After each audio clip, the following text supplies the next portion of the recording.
നിങ്ങളുടെ favourite shows ഇനി ഒരിക്കലും മിസ്സാവില്ല. ഇപ്പോൾ C5 കാണും നിങ്ങളുടെ ഫേവറേറ്റ് ഷോസ് തികച്ചും സൗജന്യമായി. എനിക്കറിയാം മോനെ, എനിക്ക് എന്ത് ചെയ്യാൻ പറ്റും? എനിക്ക് പല കൂട്ടുകാരും കാണും. അതിന് നിങ്ങൾക്കൊക്കെ എന്താ? ഞാൻ എനിക്ക് ഇഷ്ടമുള്ള ജീവിത ജീവിച്ച് തീർക്കുന്നത്. അതിന് നിങ്ങൾക്ക് എന്ത് വേണം? നീ എങ്ങനെയും ജീവിച്ചോ, അതിന് വരുന്ന മാനക്കേട് ഞങ്ങള് സഹിച്ചല്ലേ പറ്റൂ. പക്ഷേ എന്റെ വ്യക്തി ജീവിതത്തിൽ നീ കയറി കളിക്കരുത്. കളിച്ചാ പറഞ്ഞേക്കാം. പിന്നെ അച്ചി വീട്ടിൽ അടയിരിക്കുന്ന നിങ്ങൾക്കല്ലേ മാനാഭിമാനവും സംസ്കാരവും ഒക്കെ. ഞാൻ ഭാര്യ വീട്ടിൽ താമസിക്കുന്നതിന് നിനക്കെന്താടി? അതൊരു സംസ്കാരത്തിന്റെ ഭാഗമാ. മാത്രമല്ല ഞാൻ ജീവിക്കുന്നത് എന്റെ ഭാര്യയോടും മകനോടും ഒപ്പാ. അവരുടെ കുടുംബത്തിലാ, അതും അവർക്ക് ഷെയർ ഉള്ള തറവാട്ടിൽ. പിന്നെ അന്തസ്സുള്ള ഒരു തറവാട്. എന്താടി ചെമ്പകമംഗലം തറവാടിനൊരു കുഴപ്പം? ആ തറവാടിന്റെ അന്തസ്സിന് എന്തെങ്കിലും ഒരു കളങ്കം വരുത്തിയിട്ടുണ്ടെങ്കിൽ അതിന്റെ ഉത്തരവാദി നിന്റെ അനിയത്തിയാ. ഇപ്പൊ നീയും. ഇതൊക്കെ 1000 വട്ടം ഈ നിൽക്കുന്ന എന്റെ നശിച്ച സന്തതിയോട് ഞാൻ പറഞ്ഞിട്ടുള്ളതാ മോനെ. എന്ത് ചെയ്യാനാ? ശാപകാലത്ത് എനിക്കുണ്ടായ ഒരു അസുര വിത്തായി പോയി ഇവൾ. എന്റെ അനുജത്തിയോട് അവഗണന കാണിക്കുകയും അവളെ ഇല്ലാതാക്കുകയും ചെയ്ത ജയറാമിനെയും നന്ദിനിയെയും ഞാൻ ജീവനോടെ വെച്ചേക്കില്ല. നിനക്കെന്താ യമധർമ്മന്റെ ജോലി കൂടി കിട്ടിയിട്ടുണ്ടോ? മറ്റുള്ളവരുടെ ആയുസ്സെടുക്കുന്ന ജോലി. ഞാനേ ഇങ്ങനെ പോലെയല്ല. എനിക്ക് കൂടപ്പിറപ്പിനോട് സ്നേഹമുണ്ട്. നിന്റെ കൂടപ്പിറപ്പ് ചെയ്ത മഹത്തരമായ ജോലി എന്താടി? സന്തോഷത്തോടെ ജീവിച്ചിരുന്ന നല്ലവരായ ഭാര്യ ഭർത്താക്കന്മാരുടെ ദാമ്പത്യ ജീവിതം തകർത്തു. അയാളെ ചീറ്റ് ചെയ്ത് അവൾ അയാളെ അവളുടെ ഭർത്താവാക്കി. ആ പാവപ്പെട്ട പെണ്ണിനെ കണ്ണീര് കുടിപ്പിച്ചു. നിർത്ത്. അതിന് ദൈവം കൊടുത്ത ശിക്ഷയാടി അവളുടെ ആത്മഹത്യ.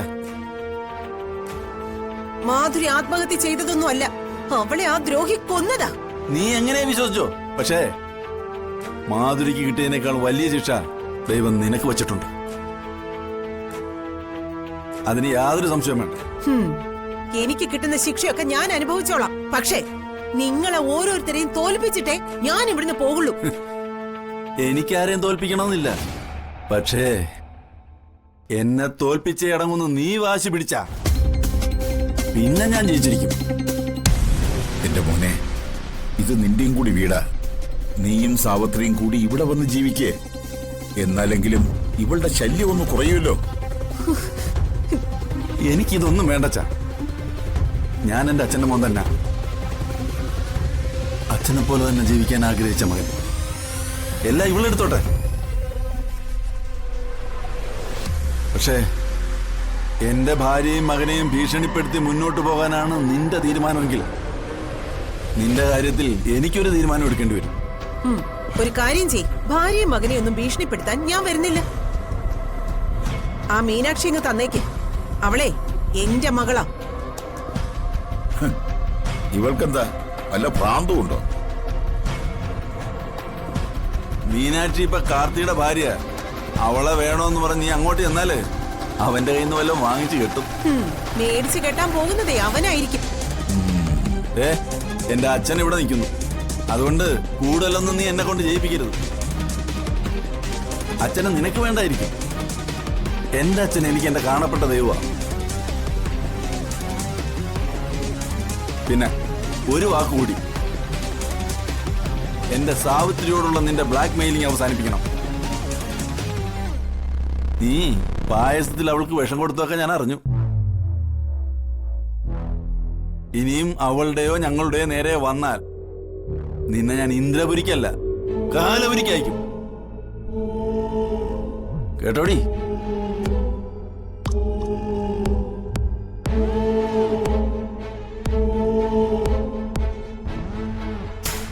രാമേട്ടൻ രാവിലെ അത്യാവശ്യമായി എങ്ങോട്ടോ പോകുന്നത് കണ്ട് ഞാൻ സാവിത്രിയുടെ മുറിയിൽ ചെന്നു.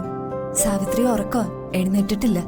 എന്റെ കുഞ്ഞിനെ ആ നെറുകെട്ടവള് കൊണ്ടുപോയി എന്താണാവോ ചെയ്തത് ഭഗവാനെ? അവൾ എന്തോ ഒരു ചതി നടത്തിയിട്ടുണ്ട്, അതുറപ്പാ. ഇവളെയൊക്കെ വിശ്വസിച്ച് ഇതിനകത്ത് നിർത്തിയിരിക്കുന്നത് എന്തിനാ? അതൊക്കെ കൊച്ചുമകന്റെ സിമ്പതി. ഇവൾ എങ്ങോട്ടും പോവാതെ ഇതിനകത്ത് തന്നെ നിൽക്കുന്നത് എന്തൊക്കെയോ പ്ലാനോട് കൂടി തന്നെയാ. അതൊന്നും എത്ര പറഞ്ഞാലും ACPക്ക് മനസ്സിലാവുന്നില്ല.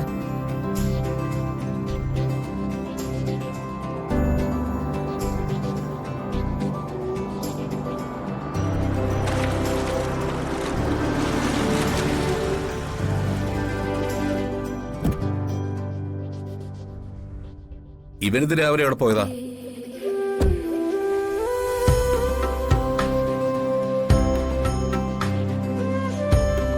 രാവിലെ എവിടെ പോയിരുന്നു? ഓഡിറ്റർ ഒന്ന് കാണാൻ പോയാമേ. ഇന്നലെ അങ്ങനെ സാവിത്രി ഉറങ്ങിയോ? അവളെന്തോ സ്വപ്നം കണ്ട കാര്യം പറയണോ? വേണ്ട.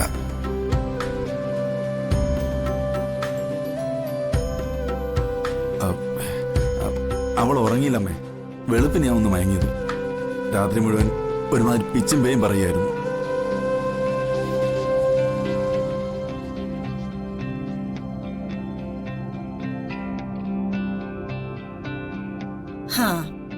നീ ആ സാവിത്രിയേച്ചിക്കിട്ട് എന്തെങ്കിലും ചെയ്തോടി? ഞാനൊന്നും ചെയ്തില്ല. എനിക്കെന്ത് കാര്യം? അവര് അമ്പലപ്പറമ്പിൽ വെച്ച് ആരുടെയൊന്നോ പായസം വാങ്ങിച്ചു കുടിച്ചു. പായസം അതിലായിരിക്കും പുതിയ പണി കൊടുത്തിരിക്കുന്നത്.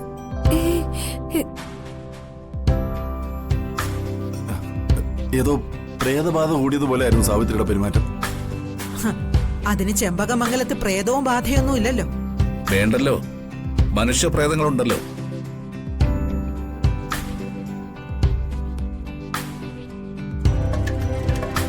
കരിമ്പനക്കാവ് ദേവീക്ഷേത്രത്തിന് പുറത്ത് പണ്ട് പട്ടാപ്പകൽ പ്രേതങ്ങൾ ഇറങ്ങിയിരുന്നെന്ന് കേട്ടിട്ടുണ്ട്. അങ്ങനെ വല്ലത് ഇവളുടെ ദേഹത്ത് കയറിയതാണോ? വെറുതെ അന്ധവിശ്വാസം പറയരുതേ രാജലക്ഷ്മി. ഇതൊന്നും അന്ധവിശ്വാസം അല്ല കൈമളേട്ട. ചില കാര്യങ്ങളൊക്കെ നമുക്ക് വിശ്വസിക്കാതെ തരവില്ല.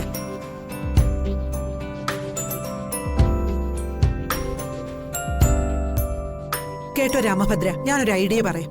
എന്താമേ? തലപ്പാടി മൂസഹാജിന്ന് കേട്ടിട്ടുണ്ടോ? അറിയാം. ആ, വലിയ ബാധയൊക്കെ ഒഴിപ്പിക്കുന്ന ആ പള്ളിയുടെ അടുത്തുള്ള. ആ അത് തന്നെ. അതെ, അദ്ദേഹം വലിയ പണ്ഡിതനാണ്. ആ, രാമഭദ്ര സാവിത്രിയും കൂട്ടി മൂസഹാജിയുടെ അടുത്തൊന്ന് പോ. പ്രേതബാധയാണെങ്കിൽ അദ്ദേഹം മാറ്റിത്തരും. ഓ, ജോത്സ്യനും മന്ത്രവാദിയൊക്കെ ചെമ്പകമംഗലത്ത് നിന്ന് ഔട്ട്. ഇനി മുതൽ മൂസ ഹാജിയും ഹാദറൂട്ടിയൊക്കെ വരും. എന്നാ പോവാമേ. ആ, മീനാക്ഷി കൂടെ വരും. കുഞ്ഞിനെയും കൊണ്ടുവയ്ക്കും. അതെന്തിനാ അമ്മേ കുഞ്ഞിനെ കൂടെ കൊണ്ടുപോകുന്നെ? കണ്ണീർ കിട്ടാതിരിക്കാനും കുഞ്ഞുങ്ങളിൽ എന്തെങ്കിലും നെഗറ്റീവ് എനർജി ഉണ്ടെങ്കിൽ അത് മാറിക്കിട്ടാനും അവിടെ പോന്ന നല്ലതാ മോളെ. ആ, അദ്ദേഹത്തോട് കാര്യങ്ങളൊക്കെ തുറന്നു പറയണം. അദ്ദേഹം മാറ്റിത്തരും. ശരിയമ്മേ. മീനാക്ഷി, വല്യമ്മാവാ. മോള് ചെന്ന് വേഗം കുഞ്ഞിനെ ഒരുക്ക്. ആ. ഞാൻ സാവിത്രി വിളിക്കാം. ശരി അച്ഛാ, വാ.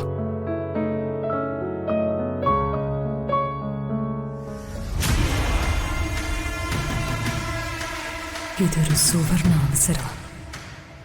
ഈ അവസരം മുതലാക്കണം.